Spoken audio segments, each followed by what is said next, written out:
Salut tout le monde! Alors aujourd'hui, on va faire le graissage intégral du tracteur ainsi que la vérification des niveaux d'huile, et puis vérification aussi générale du tracteur. Voilà, tout ce qu'il y a. Je vais vous montrer un petit peu tout ce que je vérifie de mon côté avant de partir de temps en temps ou avant d'effectuer certains travaux. Il y a des choses que je vérifie à des moments que je ne vérifie pas à d'autres. Donc dans cette vidéo, donc j'ai une pompe à graisse. Vous pouvez voir qu'elle est pas vieille. Tellement pas vieille qu'elle a jamais servi. Donc j'ai ici le tube de graisse que vous voyez d'habitude dans les vidéos.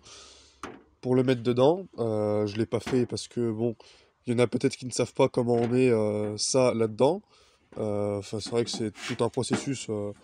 Donc bon, il y en a qui savent pas forcément. J'avais envie de le montrer en vidéo.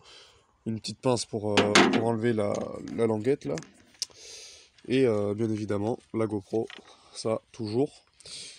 Donc avant de faire ça, je vais vous montrer tous les endroits. On va commencer par graissage. Donc tous les endroits qu'il y a à graisser. Point avant, il est immergé, il n'y a aucun graisseur. Donc ça, on élimine. On commence par le tracteur avant de faire les outils et tout. Donc point avant, on élimine. Il y a deux graisseurs juste en dessous. Alors, là, vous le voyez, juste ici, là. Hop là, voilà. Juste ici. Et il y a pareil de l'autre côté. Donc ça, c'est pour la pédale d'embrayage. De l'autre côté, c'est pour la pédale de frein. On a également un graisseur dans le troisième point. On va y mettre, c'est à l'intérieur.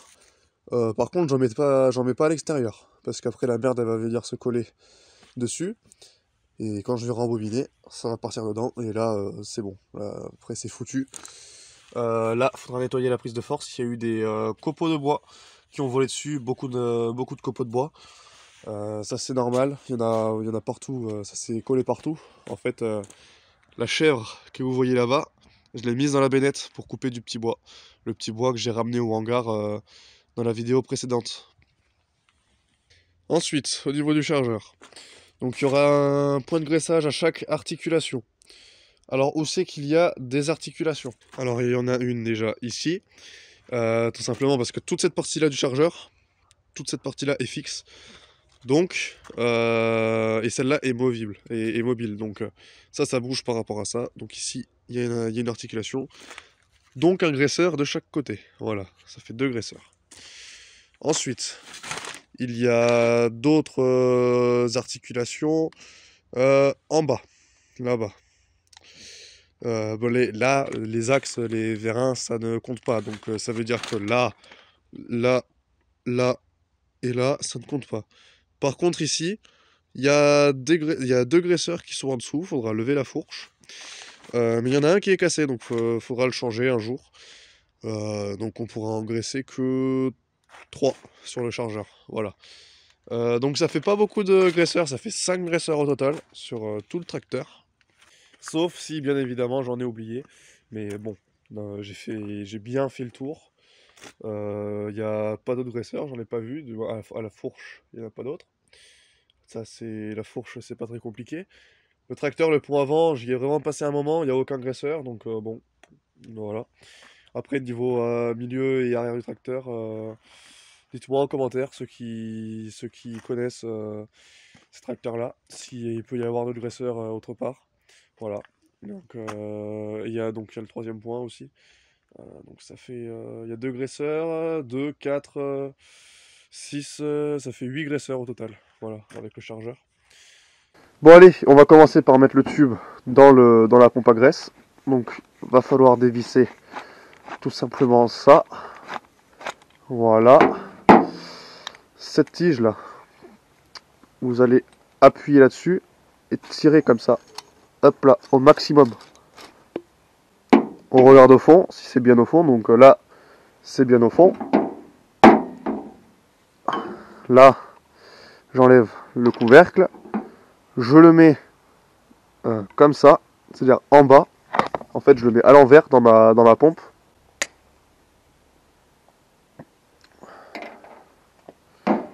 Bon, là, j'ai cassé la machine. J'ai cassé la languette. Alors c'est pas censé arriver, hein.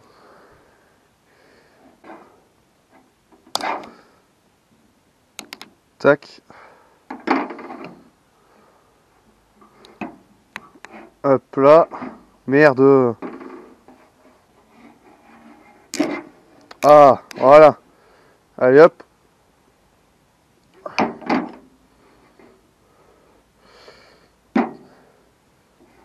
Ensuite, tac, on remet notre couvercle. Donc là, voilà, c'est bien vissé. Donc ensuite, on appuie sur ce languette et on pousse à fond. Voilà. Et là, il n'y a plus qu'à pomper pour purger. Et voilà, là, ma graisse, ça coule. Impeccable.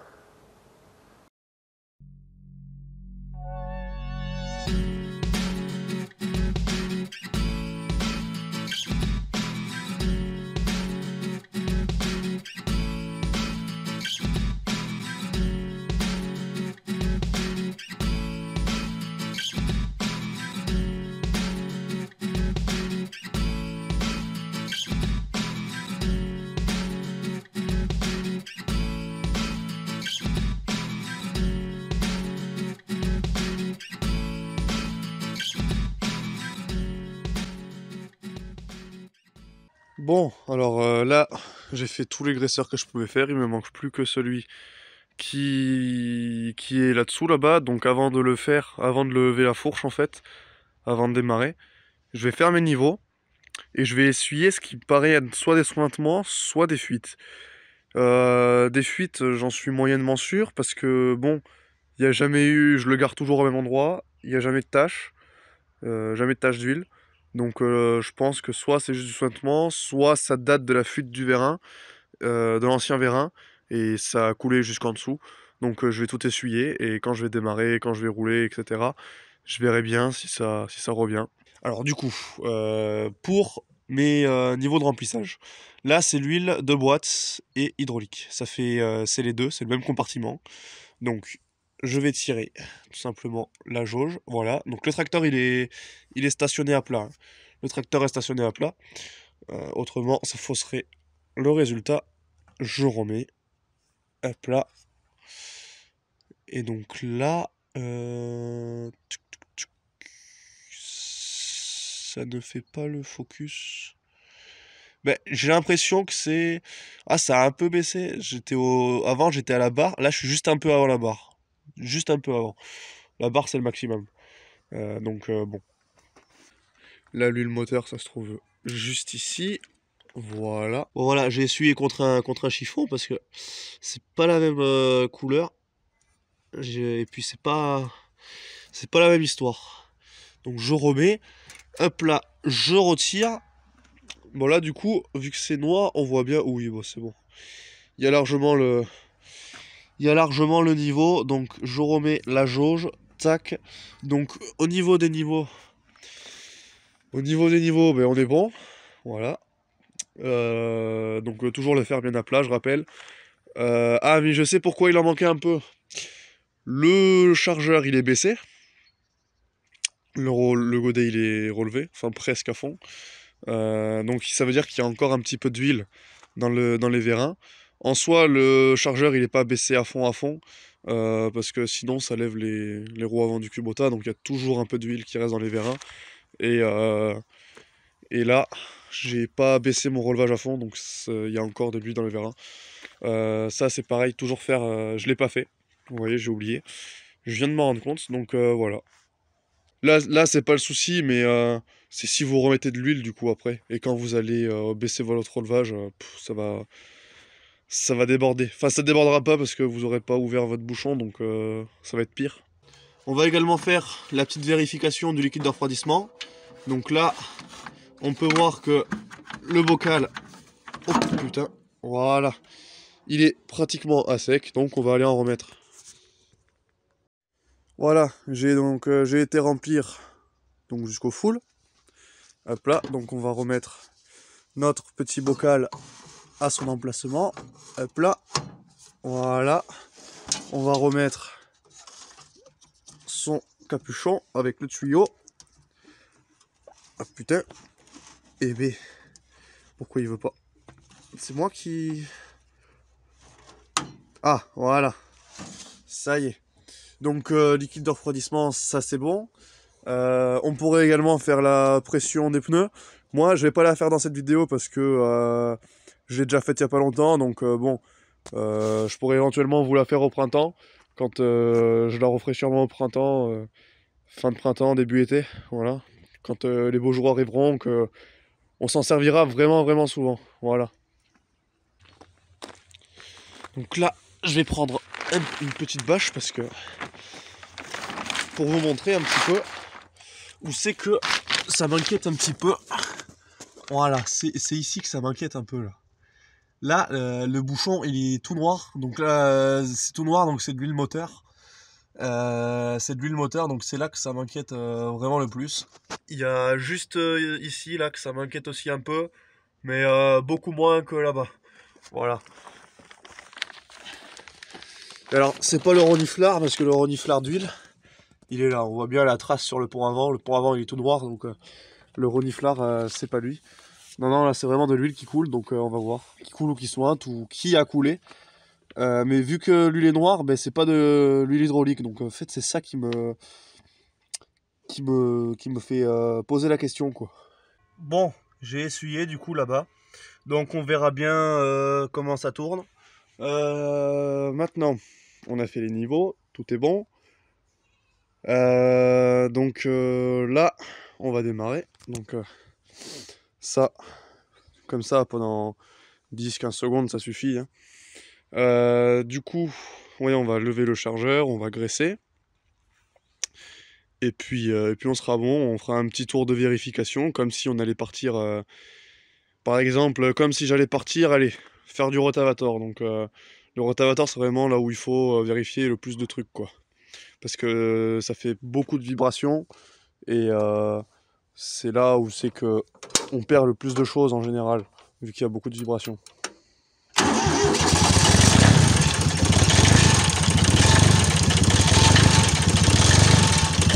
On va lever le chargeur.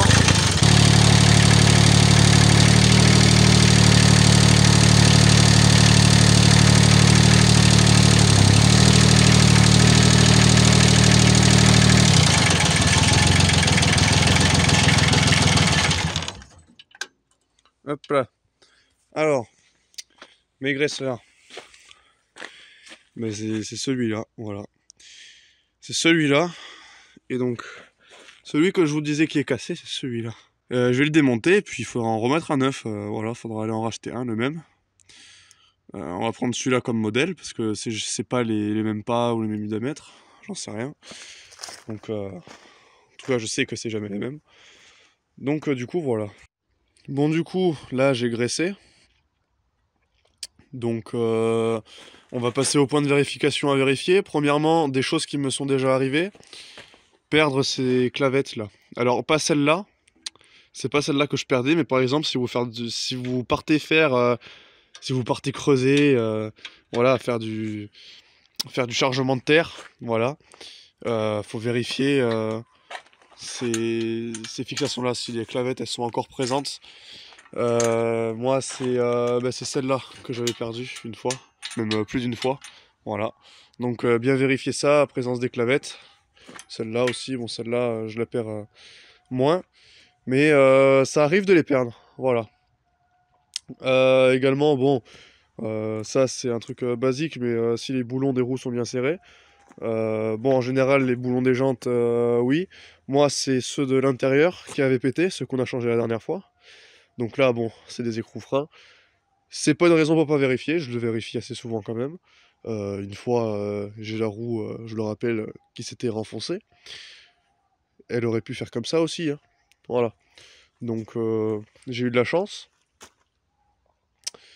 Pour le rotavator, oui. Du coup, vérification que, enfin, que ce soit bien serré. Là, faut vraiment que ce soit bien serré.